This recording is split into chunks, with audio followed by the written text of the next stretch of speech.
7,000ណាថាថ្លៃអត់ថ្លៃទេអានេះនេះមើលនេះ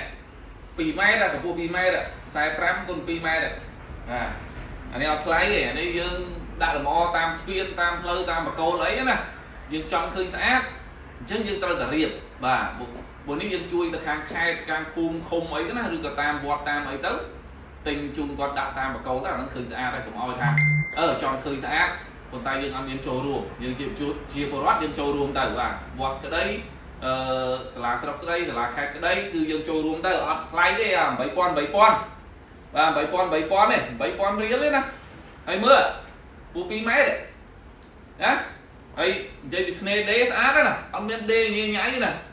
ដាក់មកលាហ្មងហើយនេះសូកក៏បានដែរនេះញ៉េសូកទីចូលក៏បានណាហើយចងក៏បានណាអូខេចងជារៀងក៏បានចងកដាលក៏បានអូមានគ្រប់មានគ្រប់ទាំងអស់ណែអានេះសូកដៃក៏បាននេះប្រឡោះដៃអូខេ3,000បាទស្អាតទាំងអស់គ្នាបាទតាមដងផ្លូវណា